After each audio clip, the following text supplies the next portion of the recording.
Olá, seres humanos! Na nossa aula de hoje vamos falar sobre Revolução Russa de 1917. Como em todas as videoaulas, ao final do slide nós temos as referências.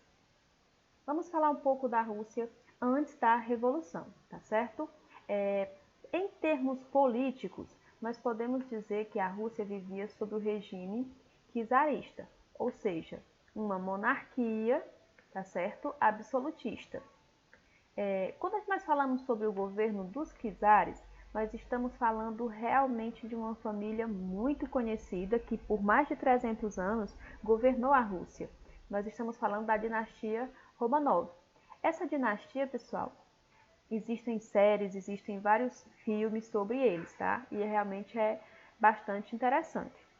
E como era esse governo? Como era o governo czarista? Como nós falamos de monarquia, nós já sabemos que estamos falando de um governo autocrático, ou seja, um governo autoritário e centralizado. Uma outra vertente que nós temos que levar em consideração é a vertente religiosa. Quando nós estamos falando sobre religião, os russos eles viviam sob a influência da igreja, tá? Da igreja ortodoxa. Então, assim, além de termos essa questão da monarquia, a gente sempre lembra que a monarquia ela vai ter um vínculo muito grande com a igreja, até mesmo por causa da teoria do direito divino, ok? Já nos termos sociais, como era que estava o país? Socialmente, nós tínhamos um país extremamente populoso, com cerca de 175 milhões, tá, de pessoas e basicamente 22 milhões de quilômetros quadrados. A gente pode até afirmar que ia da Europa até a Ásia, ok? Só que dentro de toda essa população, tá, existiam pessoas de várias etnias e mais de 80% da população era camponesa, ou seja, vivia no campo. Aí nós vamos lembrar que todas as sociedades elas têm a divisão. Ao final, nós vamos ter a população pobre e a população rica. Só que, dependendo do povo, eles arrumam nomes para esta população, tá? Muitos não vão dizer ricos e pobres e miseráveis. Alguns, por exemplo, na Rússia, eles vão ser chamados, por exemplo, os pobres, os mujiks, ok? E enquanto os ricos, nós vamos chamar de boiardos. Então, sempre vai haver uma divisão social. Mesmo que mais de 80% da população seja composta por mujiks, ou seja, por pobres, existe uma segregação muito grande. Por quê? Porque existe uma pequena parcela da população, apenas 20% da população, domina as terras férteis. E mesmo assim, pessoal, essa nobreza rural, tá, que domina essas terras férteis, ela era submissa ao czar. Você tem que lembrar sempre, quando nós estamos falando de czarismo na Rússia, nós estamos falando de monarquia. E quando nós estamos falando de monarquia, obviamente que é um poder centralizado. E um operariado incipiente, ou seja, inicial, estava começando a haver essa possibilidade de trabalho em massa. Em termos econômicos, nós vamos dizer que a Rússia, antes da Revolução, ela tinha uma base basicamente agrícola, tá? Aqui não está indo do marca-texto porque a cor não permite, tá certo? Mas a gente pode dizer que era atrasada industrialmente, que havia muita miséria, fome e exploração. Além de que, quando nós estamos falando desse governo czarista, nós estamos falando de um governo onde não havia liberdade de expressão, ok? Ou seja, além de não haver terra para todo mundo, além de 80% da população viver em miséria, ainda existia a falta de liberdade de expressão misturada com os altos impostos. Além de que a maioria da população era analfabeta. E assim, pessoal, geralmente quando a gente fala que a população era pobre, analfabeta, sem perspectiva, tá? Nós temos que lembrar que mesmo dentro de toda essa situação, as pessoas elas ainda são capazes de resistir. Então, só a nível de informação, mesmo sendo com toda a censura, com toda a situação de violência que os russos viviam naquela época, ainda assim houve uma resistência camponesa. Nós temos a resistência de Stenka Razin, que ela vai de 1670 a 1671, e ela é simplesmente, acontece essa revolução devido à intensificação da cobrança de impostos. Então você sempre vai lembrar. Houveram revoluções camponesas? Sim.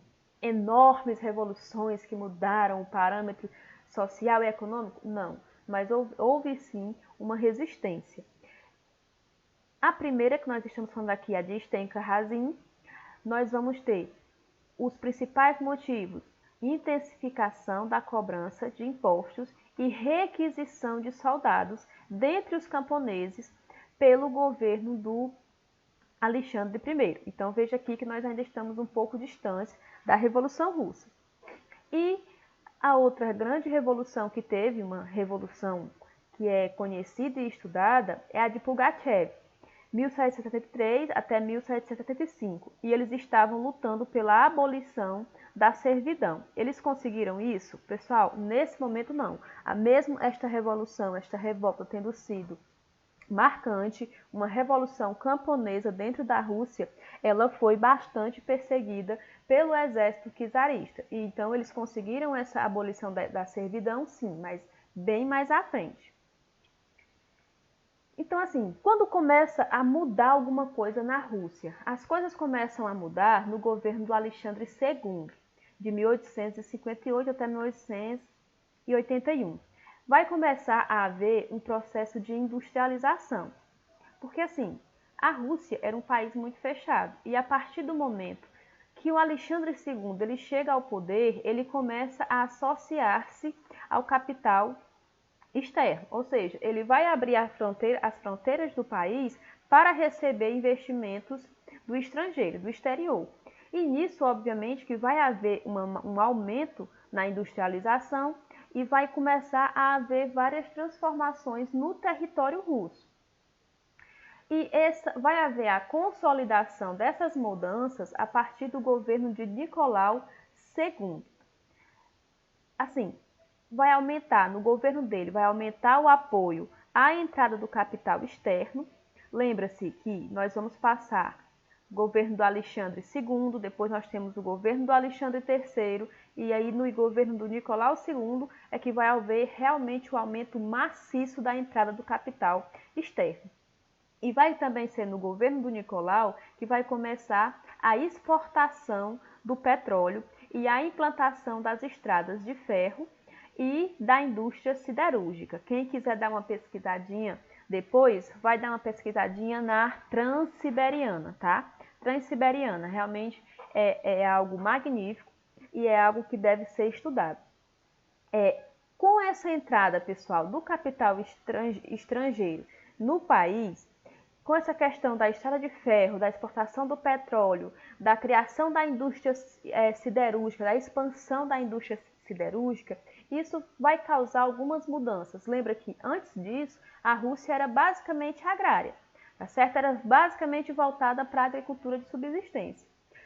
Com essa entrada de capital, começa a aparecer dinheiro, começam a aparecer novas formas de viver, isso tem como consequência a ampliação da classe operária, ou seja, começa a surgir uma nova classe que não é nem mujique e nem boiardo.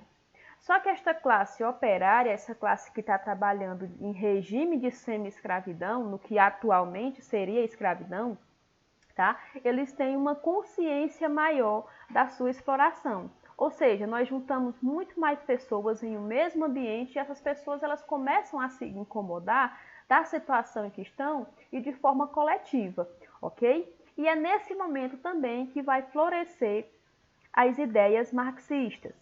Tá? Nós vamos começar a conversar sobre a questão do proletariado, a questão da exploração, que a força de trabalho, que quem gera o capital é o trabalhador e não o patrão.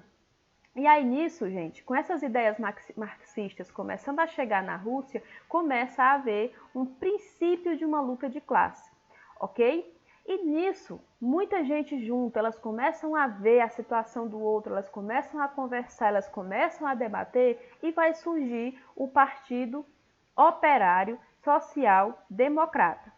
Lembrando que esse Partido Operário Social Democrata, ele tem como base o marxismo. E uma das principais coisas que o marxismo traz para a gente é a questão da luta de classes. Aquela classe que está embaixo na pirâmide, ela tem que se unir, trabalhadores do mundo univos, ou seja, aquela classe que ela está sendo explorada, ela tem que se unir e buscar por melhorias.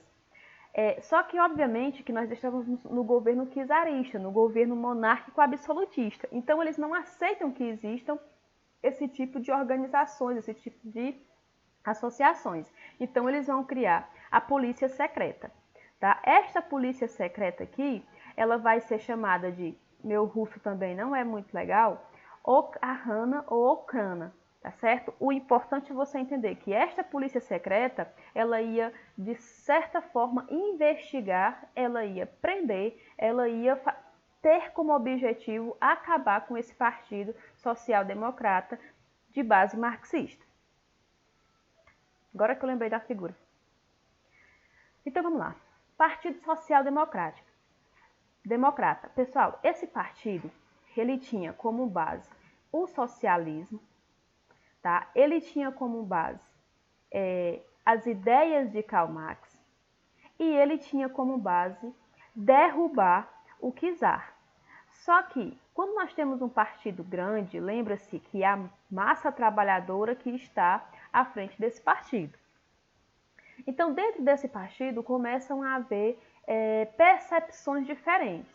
Mesmo ele sendo o Partido Operário Social Democrata, existe uma parte do grupo que acha que eles têm que tentar mudar de uma forma mais pacífica e uma outra parte do grupo acha que eles têm que mudar a situação da Rússia, mas de uma forma mais efetiva. Então, vai haver, em 1903, o segundo congresso do Partido Operário Social Democrata e é onde esse partido ele vai se dividir. Lembra? Toda aquela questão dos czares está nascendo um novo partido, que é o Partido Operário Social Democrata. Quando esse partido ele já tem uma grande quantidade de pessoas, começam a surgir ideias dentro desse partido, ideias mais efetivas e ideias mais lentas. E é nisso que vai haver a ruptura do Partido Social Democrata. E aí nós vamos começar a trabalhar com mencheviques, tá certo? E vamos trabalhar com bolcheviques. Só que mencheviques e bolcheviques, eles têm o mesmo objetivo, tá certo? Que é implantar o socialismo baseado nos ensinamentos de Karl Marx e derrubar o czar. Daí, pessoal, é muito importante para quem está estudando esse conteúdo lembrar dessas duas figurinhas aqui. A primeira é Yuli Martov, tá? O Yuli Martov, ele vai ser responsável, ou ele vai ser o líder dos mencheviques. O que eles pregam? Eles pregam também o socialismo, derrubar o czar, mas a partir de quê? A partir do momento que eles iam fazer uma aliança com a burguesia, tá certo? E a partir do momento que eles tivessem uma aliança com essa burguesia que nós citamos anteriormente, que eles não tinham também assim um ideal político, porque essa burguesia ela ainda era submissa ao czar, mas eles fariam o quê? Eles evoluiriam para o socialismo por meio de eleições.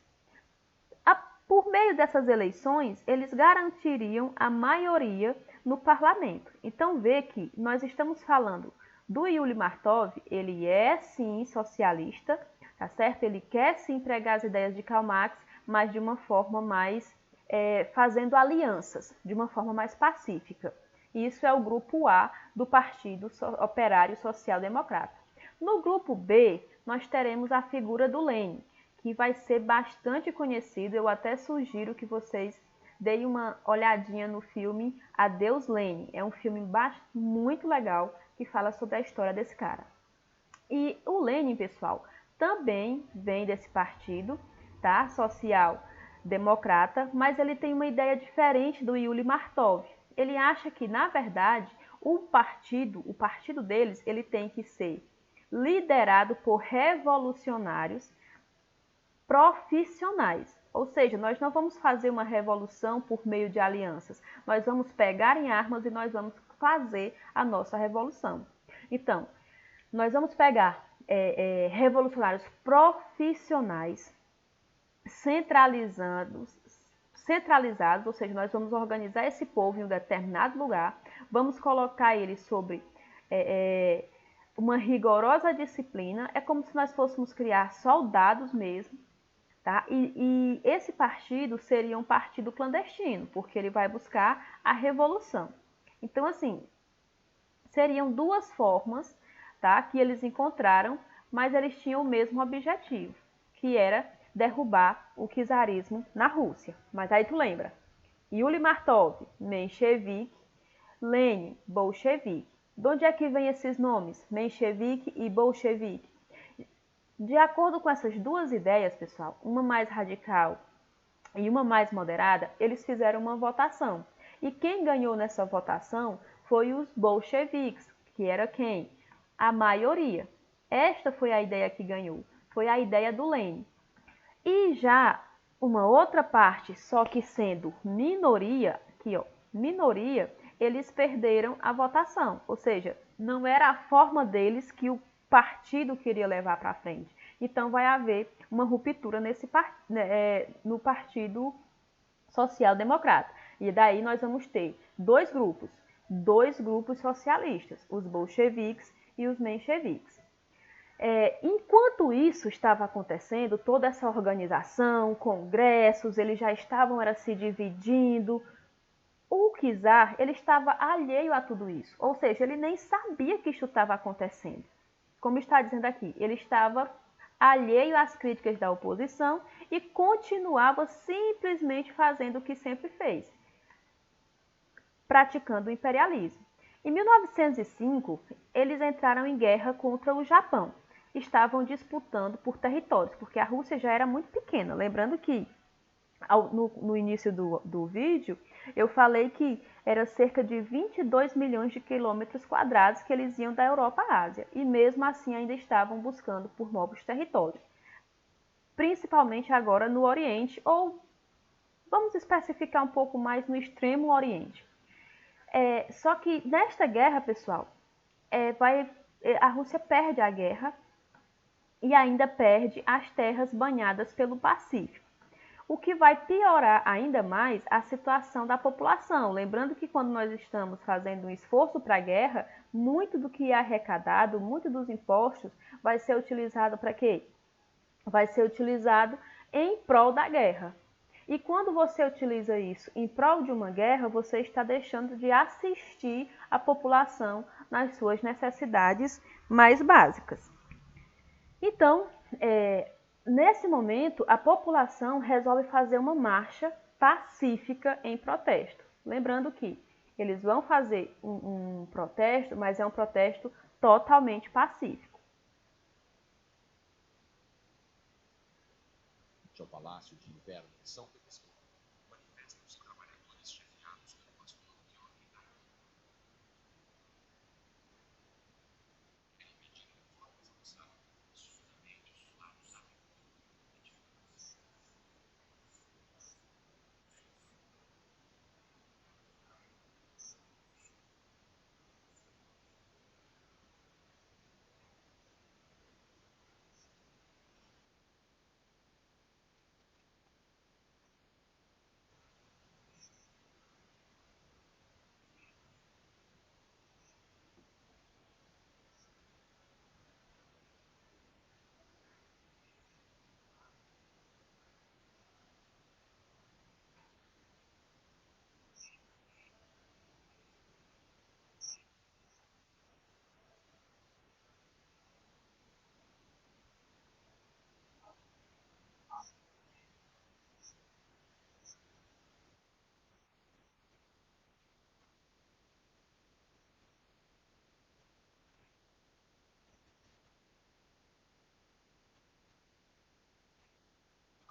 Então, como nós vemos, pessoal, o que era algo pacífico se tornou algo terrível, porque até o nome desse movimento vai ser conhecido como Domingo Sangrento.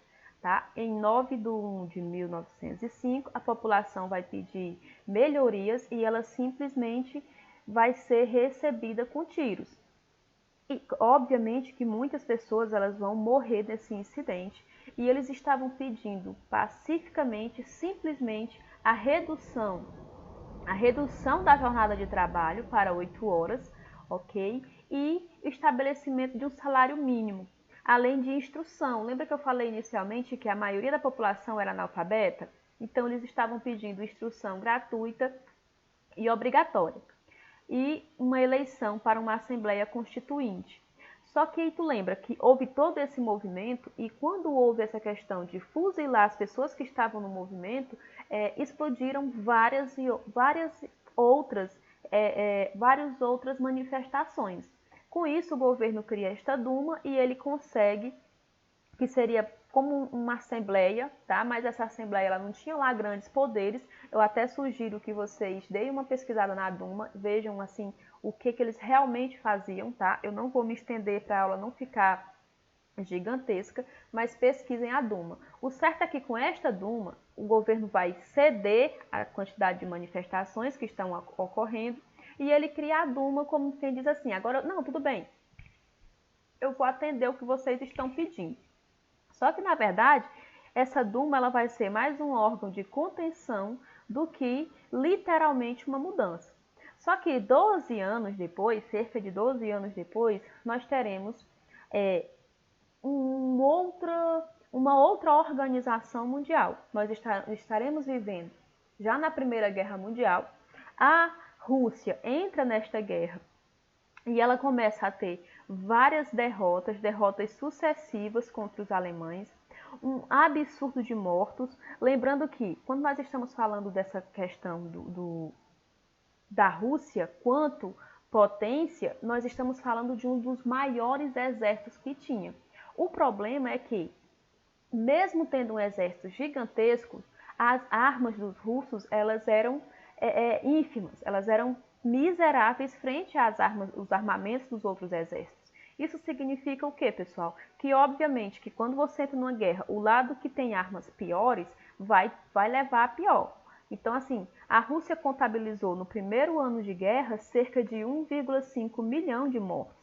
E isso vai gerar novamente uma nova onda de protestos. E esses protestos, em 23 de fevereiro do calendário juliano, tá, pessoal?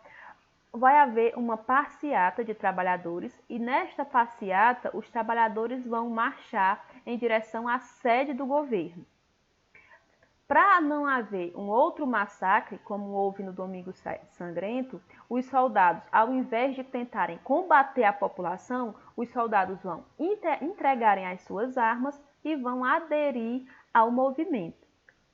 Obviamente que, como o governo ele não tem mais dinheiro, ele já houve muita baixa na questão do exército. E os que restaram entregaram as armas, não tem como o governo czarista chegar a se manter frente a essa situação. Então, o que, que vai acontecer? Ainda em fevereiro, creio que uns 4 dias depois do dia 23, vai haver o quê?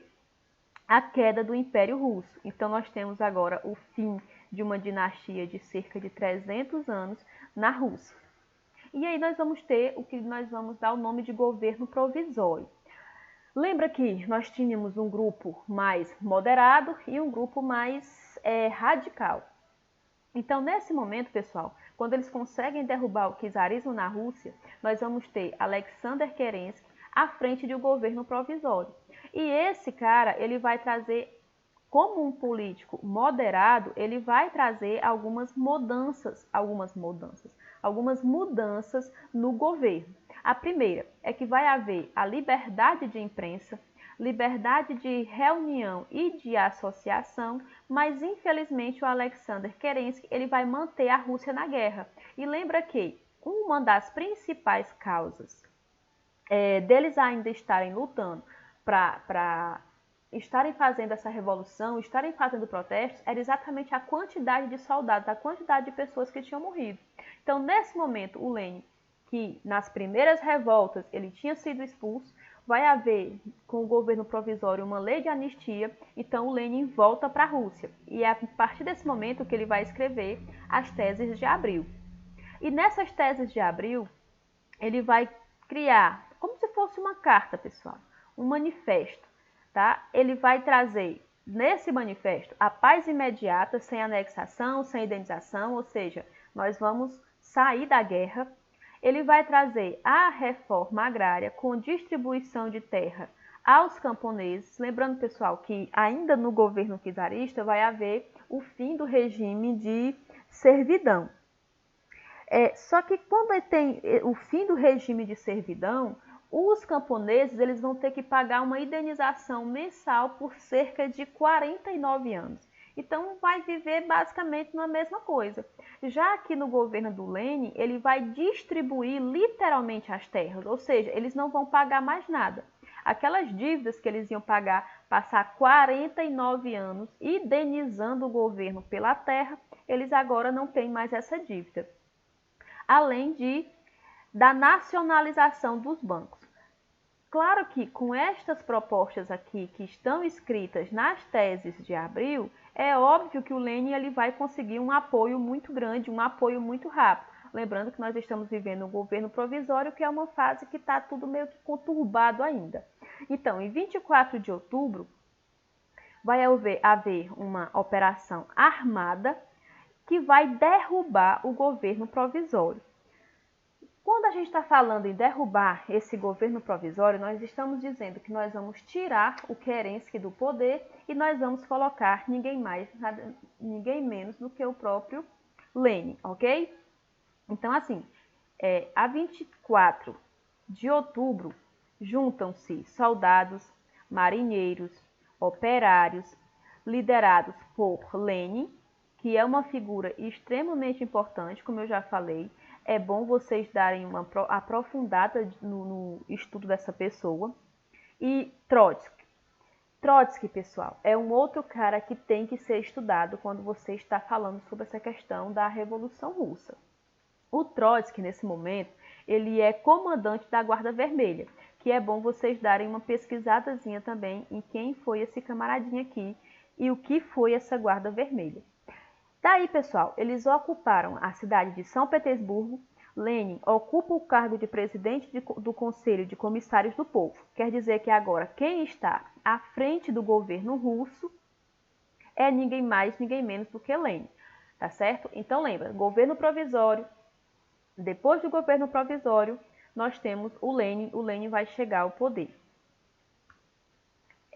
Aqui nós temos as referências da nossa aula. Espero que vocês tenham aprendido e na próxima aula, pessoal, nós vamos conversar sobre o governo de Lenin, tá? O certo é que houve sim a revolução e dentro desta revolução, o Lenin ele consegue, mesmo com suas ideias mais radicais, ele consegue chegar ao poder. Na próxima aula nós vamos falar sobre o governo de Lenin. Espero que vocês tenham aprendido alguma coisa e até a próxima aula.